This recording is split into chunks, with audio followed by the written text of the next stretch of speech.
Hello, it's Thursday, April the 22nd, and trust that you're having a wonderful day. Fun Facts Friday will return tomorrow, and I have no idea what that is because we haven't recorded it yet. But we're in the second half of the 8th chapter of Isaiah.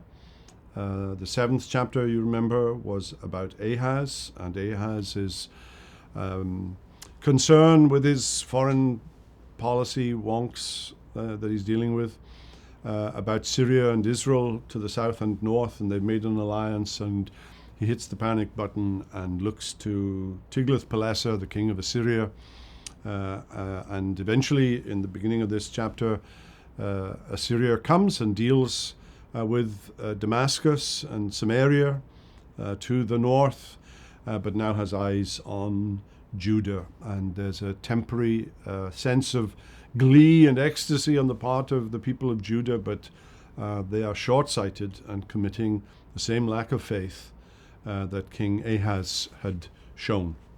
And now, if Syria and Israel have been dealt a blow, and Judah now will come within an inch of its life, what happens to God's true people?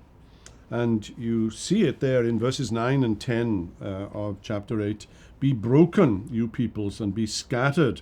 Give ear, all you far countries. Strap on your armor and be shattered. Strap on your armor and be shattered. Take counsel together, but it'll come to nothing. Speak a word, but it will not stand, for God is with us.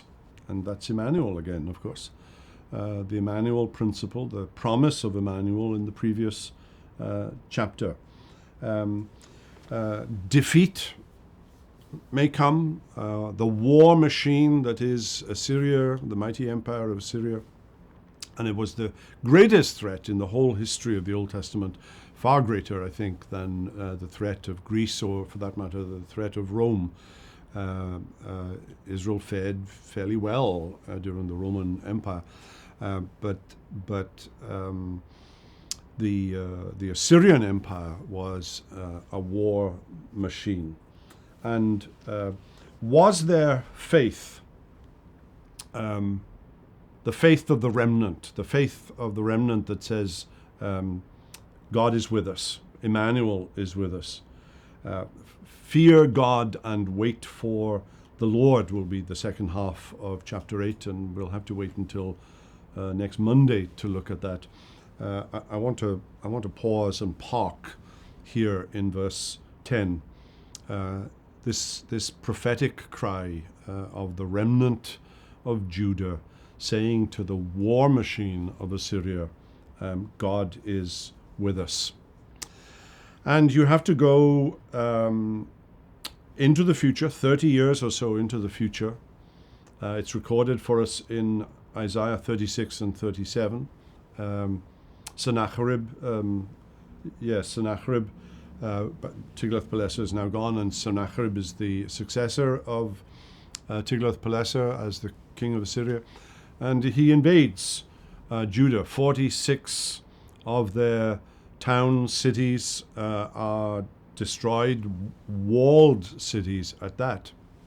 So their defense mechanism is pitiable in the face of Assyria. And you remember Sennacherib sends a letter, threatens Jerusalem, and Hezekiah, who's now the king, takes that into the temple, the letter, and spreads it out before the Lord as an act of prayer for God's intervention. And Hezekiah was a much, much better king than Ahaz ever was.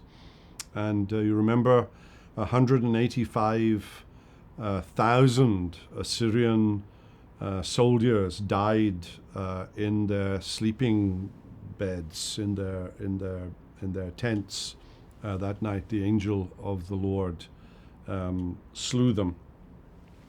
Now, it's very interesting that there's no record of that in the Sennacherib accounts of his battles. Why would he? Why would he record that one of the greatest military losses of all time had taken place in one night, and the Syrian soldiers never even lifted a sword. Why would he even record that? But Scripture records it. Isaiah records it. And it's a testimony to the grace of God and the Emmanuel principle that great David's greater son will indeed sit on a throne one day. Well, that's the evangelical prophet Isaiah speaking to Judah. He's got a little more to say to Judah, and then we'll turn our attention to what he has to say to Israel in the north. That's it for this week in terms of devotionals. Fun Facts Friday tomorrow. Have a wonderful day.